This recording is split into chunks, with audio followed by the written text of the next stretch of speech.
Dans cette vidéo, on va voir comment recruter un bon community manager. Donc installe-toi bien, c'est parti. Alors voilà, tu as décidé de passer le pas, de recruter ton premier community manager pour ta boîte. Bravo. Déjà.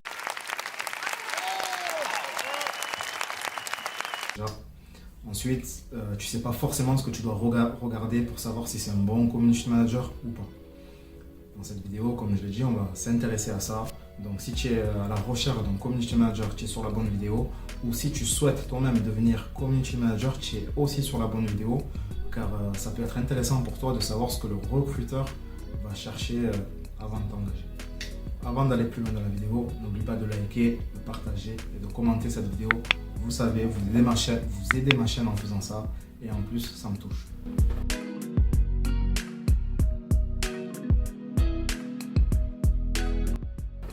Alors, donc on revient un peu sur le sujet. Tu souhaites engager ton premier community manager.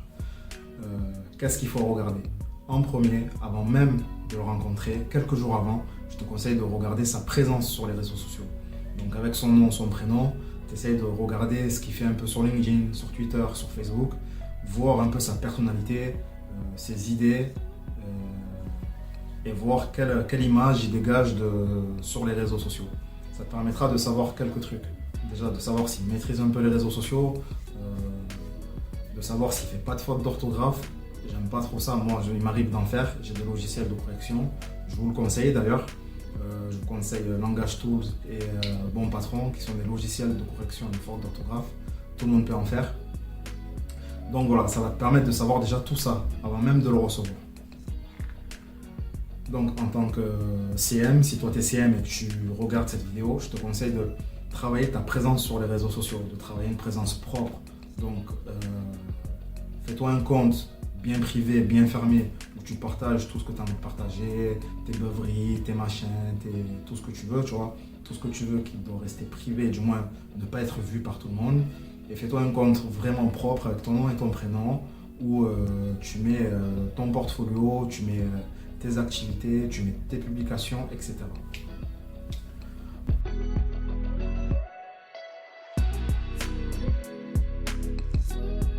Le jour de l'entretien d'embauche, il y a certaines choses à regarder. La première des choses à regarder, c'est son sens de l'organisation. Il va falloir essayer de voir comment il organise sa journée, quel est son sens de la priorité. Ça, c'est très important parce qu'un CM, de base, généralement, un community manager est autonome. Donc, il arrive à organiser sa journée, il arrive à organiser ses tâches de la plus importante à la moins importante tout seul. Donc ça, c'est l'une des premières choses que tu vas devoir regarder chez la personne qui est en face de toi en tant que community manager. La seconde, c'est son sens de la créativité. Est-ce qu'en face de toi, tu as un community manager qui est créatif? Ça, comment est-ce que tu peux le voir? Tu lui demandes par exemple de commenter ou de critiquer, ou même s'il y a un ordi, vous allez sur Canva et tu lui demandes de créer une publication en rapport avec ton secteur d'activité, par exemple. Donc voilà, la créativité, c'est aussi un point essentiel à regarder si tu veux engager ton futur community manager. Autre chose de très important aussi à voir, c'est de voir si ton community manager arrive à évaluer tout seul ses résultats. Parce que la création, tout ça, c'est le côté un peu tranquille. Mais derrière, il faut savoir analyser ce résultat. Est-ce qu'on a atteint l'objectif? Est-ce que l'objectif, pourquoi? Si l'objectif n'a pas été atteint, pourquoi? Etc. Donc ça, il va falloir que tu demandes à ton community manager quels est pour lui les KPI, les clés, les indicateurs de performance importants selon lui. Ça dépend vraiment de l'objectif de la publication, mais je veux dire le taux de clic par exemple, c'est un indicateur très important. Le nombre de personnes touchées, par exemple, c'est un indicateur aussi très important.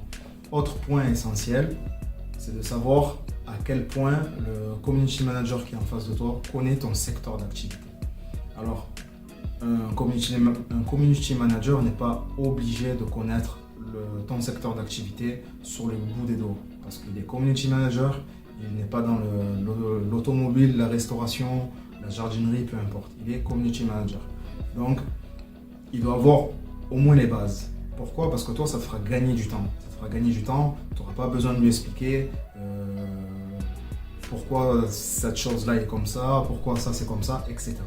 Tu dois savoir s'il a des bases, s'il a des notions de ton secteur d'activité.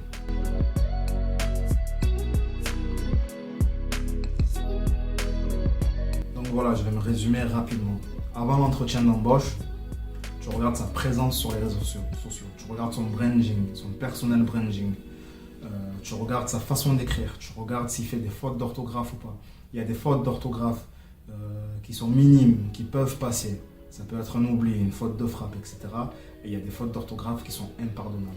Par exemple, écrire EST au lieu de et puis, donc ET, pour moi c'est une faute impardonnable.